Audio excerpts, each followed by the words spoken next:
अस्सलामु अलैकुम वरहमतुल्लाहि वबरकातुहू। बिस्मिल्लाहिर्रहमानिर्रहीम नहमदुहु व नुसल्ली अला रसूलिहिल करीम व अला आलिहि व अस्हाबिहि अजमाइन अम्मा बाद। मोहतरम भाइयों, बुज़ुर्गों, दोस्तों, आज जो मैं बात करने वाला हूँ वो आप अपने अंदर जो है ना कोई सलाहियत पैदा करो, अपने अंदर कोई हुनर पैदा करो, ताकि दुनिया का कोई भी दुश्मन ना वो तुमको मिटा सके, ना वो तुम्हारा बुरा कर सके, बल्कि वो हसद और जलन की आग में जल जल कर ब्लड प्रेशर का, हाइपरटेंशन का, शुगर का पेशेंट बने और इसी तरह से जो है उसकी ज़िंदगी ही उसके लिए जहन्नुम बन जाए।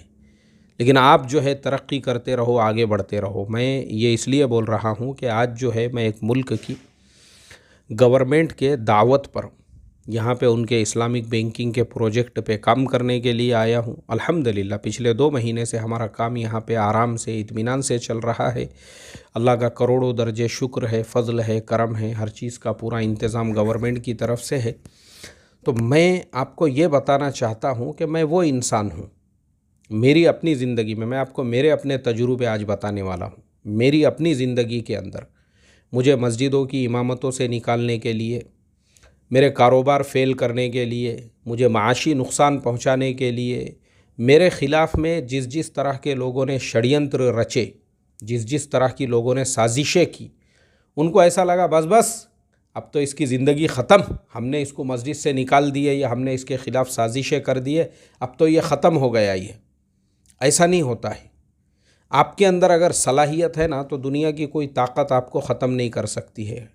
चीज़ें ख़त्म हो सकती है, चीज़ें जैसे जो नज़र आने वाली चीज़ें हैं, जैसे आपकी दुकान है और कारोबार है आपके पास, और आपके हासिदीन जो है वो आपके पीछे पड़े, उन्होंने बाजू में एक दुकान डालने लगाए और उसको वरगलाए, भड़काए, उकसाए, आपके कारोबार पे उससे असर पड़ सकता है। लेकिन चीज़ें जो है ना उस पर इम्पैक्ट पड़ सकता है। लेकिन आप अपने अंदर, अभी मैं आपको एक वाक़या सुनाऊँगा। हज़रत क़ारी तय्यब साहब रहमतुल्लाह अलैह, हकीमुल इस्लाम, हज़रत क़ारी तय्यब साहब रहमतुल्लाह अलैह की खुतबात है, खुतबात हकीमुल इस्लाम।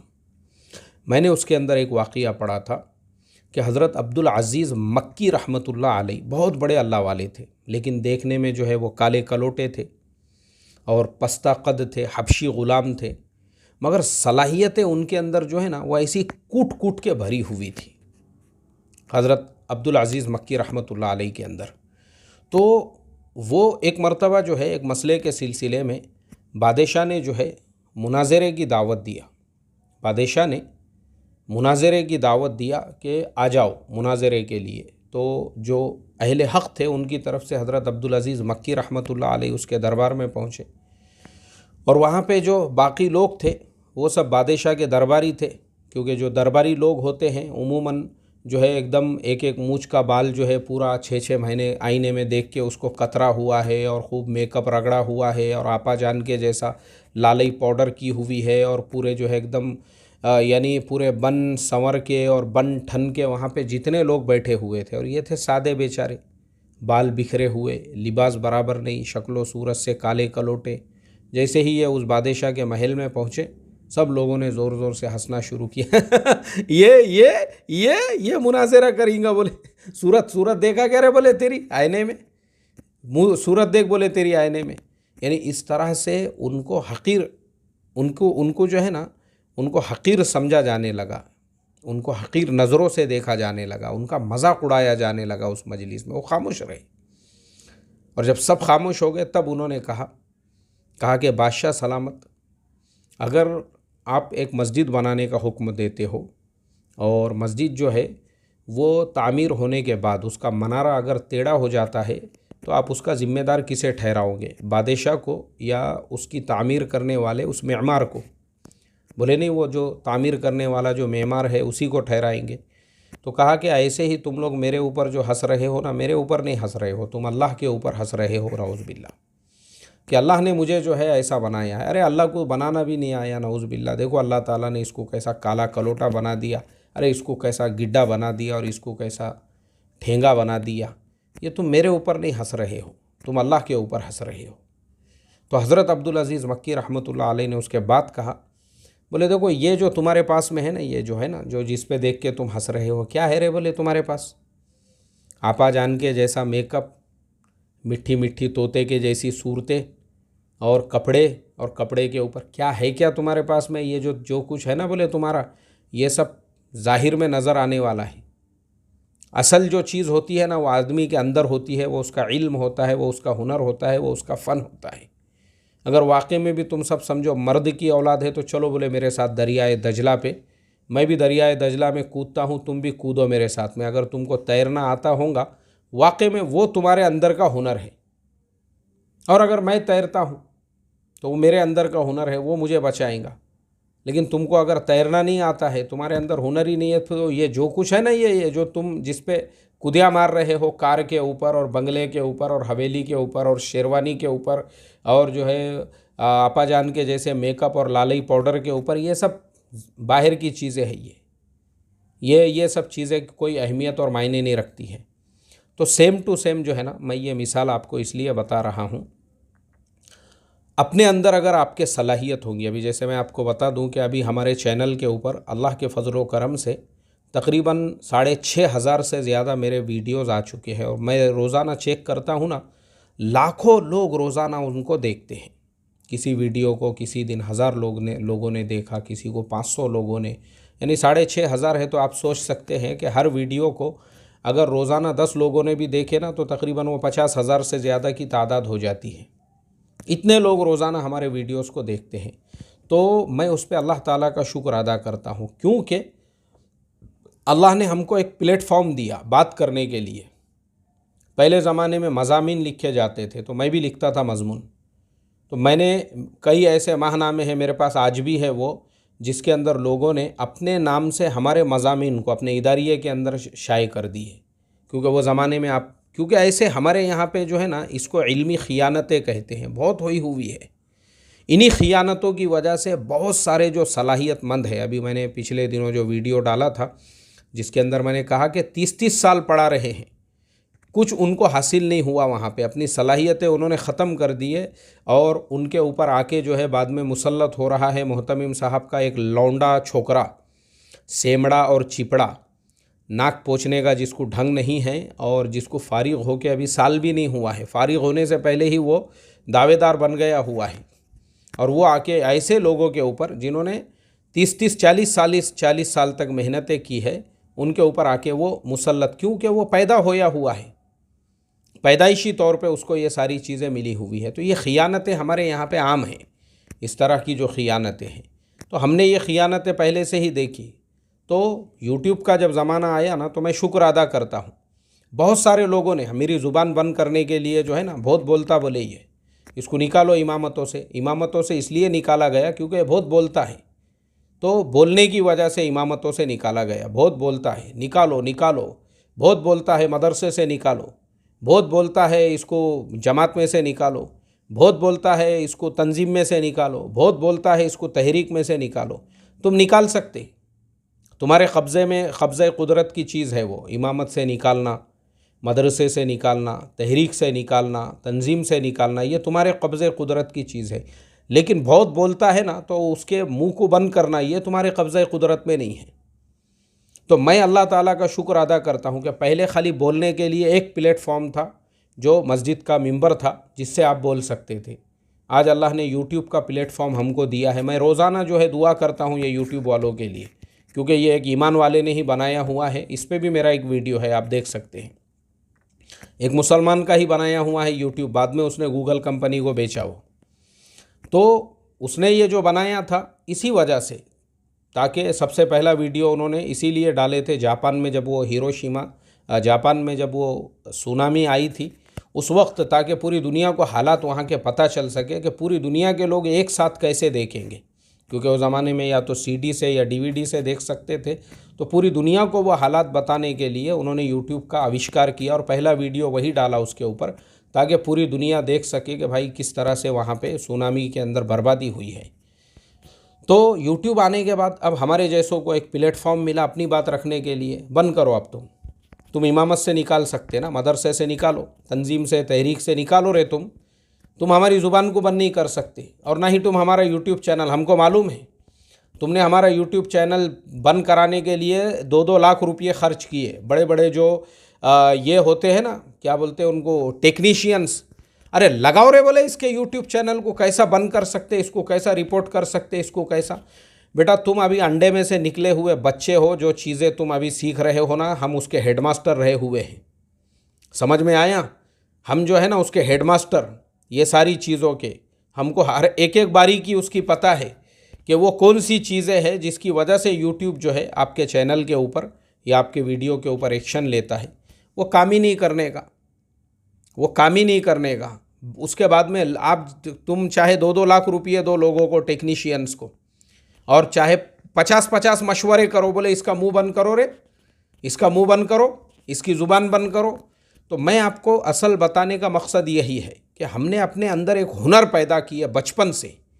हमारे असातिज़ा को मैं जो है इसके लिए शुक्र अदा करता हूँ। सबसे पहले मेरे सबसे पहले उस्ताद मोहतरम हज़रत मौलाना अब्बास साहब नदवी, माशाअल्लाह, बचपन में उनसे हम तकरीरें लिख के लेते थे और वो हमको सिखाते थे तकरीर कैसी करना चाहिए, अल्फाज कैसे बोलना चाहिए। फिर उस ज़माने में हम जो है एकदम इब्तदाई ज़माना था हमारा, फ़ारसी अव्वल दुव्वम और अरबी अव्वल दुव्वम सुव्वम, वो ज़माने के हम सारी तकरीरें उन्हीं से लेते थे। उसके बाद हम आगे की तालीम में जामिया गए, तो वहाँ पे हमारे एक अज़ीज़ साथी है आज, जो एक बड़े कॉलेज के प्रोफेसर है, और वो मेरे साथी है हालांकि, लेकिन मैं उनसे इस्लाह कराता था मेरे तकरीरों की, और वो ख़ुद भी करते थे। तो हम किताबें वगैरह लेते थे कुतुब खाने से, तो वो आज भी मिलते हैं तो याद आती है वो बातें। उसके बाद में जो है और हमारा तालीमी सिलसिला आगे बढ़ा, तो हम अपने असातिज़ा से सीखते रहे। फिर हज़रत मौलाना अज़ीमुद्दीन साहब मज़ाहिरी, जो रहने वाले हैं पूर्णिया बिहार के, लेकिन फ़िलहाल जो है उस ज़माने में वो जामिया हुसैनिया रांदेर के उस्ताद होते थे। उससे पहले से वो हमारे उस्ताद थे, लेकिन बाद में वो भी जामिया हुसैनिया चले गए, तो हम भी उनके पीछे पीछे जामिया पहुंच गए। मौलाना ने जो मेहनत की है, मैं समझता हूँ वाकई में भी, या ऐसे असातिज़ा ने हमको बोलना सिखाया, बोलने का कैसा, हाथ का इशारा कैसे करने का और किस तरीक़े से। तो मुझे याद है अच्छी तरह से, हज़रत मौलाना अज़ीमुद्दीन साहब ने मुझे सीरत पर एक तकरीर लिख कर दिए थे, और मैंने हमारे तालिब इल्मी के ज़माने में वो तकरीर जब हमारे मदरसे के जलसे के अंदर मैंने किया, तो हज़रत अजमेरी रहमतुल्लाह अलैह, जो मौलाना अब्दुर रशीद साहब, अभी जो कारी अब्दुर रशीद साहब है अजमेरी, इनके वालिद मोहतरम, उन्होंने जो है ना मुझे ऐसा मुआनका किया, और तकरीबन मैं समझता हूँ 3 से 4 मिनट तक जो है उन्होंने मुझे इस तरह से ये किया, और मेरे पेशानी को बोसा दिया, और मुझे अपनी तरफ से उन्होंने इनाम दिया। और उस ज़माने में उन्हीं के साथ में हाजी इब्राहिम दादा जो थे सूरत के, वो भी जलसे के अंदर बैठा करते थे। तो उन्होंने भी एक बड़ी रकम, उन्होंने गिने भी नहीं, हाथ में जितने आए उतने उठा के जो है मुझे दे दिए इनाम के तौर पर। तो मैं ख़ुद क्रेडिट नहीं लेना चाहता हूँ, मैं ये क्रेडिट देना चाहता हूँ हमारे असातिज़ा को, हज़रत मौलाना अज़ीमुद्दीन साहब, और उनके बाद भी हमारे जिन जिन असातिज़ा से हमने अपने यानी तकरीर कैसे करना चाहिए, अल्फाज कैसे बोलना चाहिए, और आपने कैसे, तो ये सब चीज़ें जब हमारे असातिज़ा ने हमारे अंदर ये हुनर पैदा किया कि दुनिया तुमको मस्जिद की इमामत से तो निकाल सकती है, लेकिन तुम्हारे अंदर से बोलने का जो हुनर है वो नहीं निकाल सकती। तुम्हारे से जो खिदमत, असल में हमारे असातिज़ा ने इसीलिए सिखाया, भाई अल्लाह ताला हमारे से काम ले, आज अल्लाह ले रहा है। 6,500 से ज़्यादा हमारे वीडियोज़ आ चुके हैं, और वो वीडियोस लाखों लोग, मेरे हज के वीडियो को तकरीबन 30 लाख लोग देख चुके हैं यूट्यूब के ऊपर। और उसके अलावा ऐसा जो लोगों ने एक दूसरे को फॉरवर्ड किया, उसमें 50 लाख लोग, क्योंकि मुझे सबसे ज़्यादा लोग जब जहाँ कहीं पे भी मिलते हैं वो यही कहते हैं कि हमने तुम्हारा वीडियो देखकर ही पूरा हज मुकम्मल किए। कई जगह पे मुझे ऐसे, जिनको मैं जानता नहीं पहचानता नहीं, वैसे लोग भी मिलते हैं अल्हम्दुलिल्लाह। तो ये सारा सवाब किसके नाम अमल में जाएगा? मैं बिल्कुल कहता हूँ कि हमारे उन्हीं असातिज़ा, हज़रत मौलाना अज़ीमुद्दीन साहब, हज़रत मौलाना अब्बास साहब, और उनके अलावा और भी जो हमारे असातिज़ा है, मौलाना अज़मतुल्लाह साहब वग़ैरह, जिन्होंने हमको बोलना सिखाया, ये सब उनके भी नाम अमल में जाएगा। और हमारे मदरसे के मोहतमिम और हमारे बड़े जितने भी लोग थे, जिन लोगों का भी इसमें हिस्सा रहा होगा, वो हज का सफ़र, हज अगर लोगों ने सही ढंग से किया, तो मुद्दा मेरे बोलने का बस इतना ही है, अपने अंदर सलाहियत पैदा करो। सलाहियत ये नहीं है कि आपको किसी ने इमामत से निकाल दिया तो आप एकदम ये हो गए, यानी नर्वस हो गए, नाउम्मीद हो गए। ये नाउम्मीदी और नर्वसनेस का ज़माना नहीं है। साजिशें करने वालों को करने दो, करो रे, 50-50 मशवरे करो, गुंडों को सुपारियाँ देने दो और उनको जो है आपके ऊपर अटैक और हमले, ये क्योंकि जो लोग जो है ना ये ओछे लोग होते हैं, जो इल्मी एतबार से जब आपका मुकाबला नहीं कर पाते तो फिर ये हरकतों में लग जाते हैं, इसको ओछी हरकतें बोलते हैं। और जो ओछे लोग होते हैं ना वही ये हरकतें करते हैं, क्योंकि अब आपकी ज़ुबान तो बंद नहीं कर पा रहे हैं। यूट्यूब पे भी 2 लाख रुपये खर्चा करके देख दिए, टेक्नीशियंस के ऊपर भी हज़ारों रुपये खर्चा करके देख लिए कि भाई इसका चैनल बंद क्यों नहीं हो रहा है, तो फिर अब इसकी ज़ुबान बंद कैसे की जाए, तो ताकत के बलबूते के ऊपर। अल्लाह हिफाजत फरमाए मोहतरम दोस्तों। लेकिन कुछ नहीं होता इससे। मेरा असल बताने का मकसद यही है, आपके हासिदीन जल जल कर हार्ट अटैक से मरेंगे। अगर आपने अपने अंदर सलाहियत पैदा की, सलाहियत पैदा करो अपने अंदर, सलाहियत, हुनर पैदा करो, हुनर। अब मैं आता हूँ रोज़ी के मामले में। अब आप इमामत से हट गए तो आपके रोज़ी का भी एक दरवाज़ा बंद हो गया, क्योंकि इमामत मैंने भी जितनी अभी तक इमामत किया बग़ैर तनख्वाह के नहीं किया हूँ। यहाँ तक कि इमामत छोड़ के भी मुझे आज 2 साल हो गए, उसके बाद भी मुझे अभी भी तनख्वाह मिल रही है। एक साहब मुझे जो है हदिया देते हैं हर महीने, पाबंदी से मेरी उतनी ही तनख्वाह लाकर। लेकिन उसके बावजूद मैंने क्या किया भाई, अपना जो अपने अंदर सलाहियत पैदा करना है ना, तो दुनियावी उलूम सीखो। तो मैंने कंप्यूटर के बहुत सारे कोर्सेस किया। उसके अलावा जो है अपना ये जो कॉमर्स है उसको कंप्लीट किया। कॉमर्स के अंदर हमने स्पेशलिटी जो है अपनी, उसके अंदर थोड़ा सा आगे बढ़े, और वो बढ़ते बढ़ते फिर अल्लाह के फजल व करम से सालों से जो है मैं उस लाइन में भी काम कर रहा हूँ। 2009 से मैं कॉरपोरेट इंडस्ट्री में, सॉफ्टवेयर कंपनीज़, अलग अलग कंपनियों में काम किया हूँ मैंने। अब काम आगे बढ़ते बढ़ते आप जब उस लाइन के अंदर, क्योंकि तुम इमामत से हटा सकते हमको ये सोच कर कि भाई इस इंसान को हटा दो तो इसकी रोज़ी का दरवाज़ा, रोज़ी देने लेने वाले तुम नहीं हो। वफ़िस समाई रिज़्क़ुकुम वमा तुअदून, जिस रोज़ी का वादा हमने तुमसे लिया है वो आसमानों में है, ज़मीनों में नहीं है। तो हुनर पैदा करो। अब मेरे अंदर जो हुनर है, जिस काम के लिए मैं आया हूँ वो सीखा हूँ मैंने, उसके ऊपर मेरी पूरा वक्त लगा है। मुझे कोई फ़र्क नहीं पड़ता है, मेरे ख़िलाफ़ में 50 साजिशें भी तुम कर सकते हो, मेरा हुनर नहीं छीन सकते हो तुम। और दूसरा हुनर शेयर ट्रेडिंग, डेली का। मैं हमेशा बताता हूँ, डेली का मेरे जो ट्रेडिंग के तरीक़े हैं वो देख कर लोग लखपति बन गए। तो अब आप सोचो, मेरे वीडियो देखकर जो लोग लखपति बन गए हुए हैं, फिर जो इंसान जिसने ये फार्मूले निकाला है वो इंसान जो है कैसी ट्रेड करता होगा रोज़ाना। तो ये तरीक़े होते हैं, ये सीखा हमने, इस पे मेहनतें की, और आज जो है हमको इससे कोई फ़र्क ही नहीं पड़ता है कि हमारे ख़िलाफ़ भौंकने वाले अगर 1000 कुत्ते भी एक लाइन में खड़े रहकर भौंके, और प्लान करने वाले 50 जगहों पे मशवरे करें। और अच्छा, मैं ख़ास बात ये भी बता दूं कि ये जितने भी लोग हैं ना, ये आपके ख़िलाफ़ साजिशें करने वाले और प्लान करने वाले और मशवरे करने वाले और ये करने वाले, अगर वो इतनी एनर्जी जो है ना ख़ुद के ऊपर ख़र्चा करते थे, ख़ुद के ऊपर ख़र्च करते थे ना, तो आज उनको भीख मांगने की ज़रूरत नहीं पड़ती थी। आज जो है उनके घरों पे फाके नहीं होते थे, आज उनके ख़ुद के घर हो जाते थे कम से कम। मुझे ऐसे ही किसी ने एक मैसेज स्क्रीनशॉट भेजा, बोले देखो आपको फलाने व्हाट्सएप ग्रुप में फलाना आदमी गालियां दे रहा है। तो मैंने वो पढ़ने के बाद मुझे हंसी आई। मैंने कहा अरे भाई, मुझे गालियां देने की बजाय ख़ुद के कुछ कारोबार पे, हुनर पे ध्यान दो। ये इंसान, मैंने कहा, बेचारा दर बदर आज उसके पास ख़ुद का घर नहीं है। अरे अपने ऊपर ध्यान दो तो कम से कम ख़ुद का घर होगा, ख़ुद के हालात साजगार होंगे। तो इसके लिए 2 ही बातें बोलूँगा मैं, अपने आप को डेवलप। हाँ अच्छा, मैं आपको बता दूँ, मैंने जो सलाहियतें लगाए ना ख़ुद को डेवलप करने में, ये मेरे पास में जो है ना मनफी सोच और इस तरह से तखरीबी काम, किसी के ख़िलाफ़ में साजिश करना, किसी को इमामत से कैसे हटाना और किसी के पीछे पड़ना, इसके लिए अपने पास टाइम ही नहीं है। दूसरा क्या कर रहा है वो उसकी अपनी लाइफ है। फालतू लोग दूसरों के इसमें अपनी एनर्जी लगाने वाले। तो मैंने अपने ऊपर, मेरे आप को डेवलप कैसे कर सकूं। आज मैं अल्हम्दुलिल्लाह एक 5 स्टार होटल के अंदर बैठा हुआ हूं, कार मेरी नीचे खड़ी हुई है। अभी फजर की नमाज़ के फ़ौरन बाद का वक्त है। फ़ौरन अभी मैं जो है फ़ारिग हो जाऊंगा नाश्ते से, और उसके फ़ौरन बाद रवानगी के आदाब काम के लिए, आने जाने का पूरा इंतज़ाम है अल्हम्दुलिल्लाह। बेहतरीन ज़िंदगी। और फिर आपको जो है एक ऐसा काम आप कर रहे हो, जब हमारा काम फ़ाइनल हो जाएगा लाखों लोग इससे इस्तेफ़ादा करेंगे। तो हुनर पैदा करो, अपने अंदर सलाहियत पैदा करो, दुनिया की कोई ताकत तुम्हारा बाल भी नहीं उखाड़ सकती है इंशाअल्लाह। अस्सलामु अलैकुम वरहमतुल्लाहि वबरकातुहू।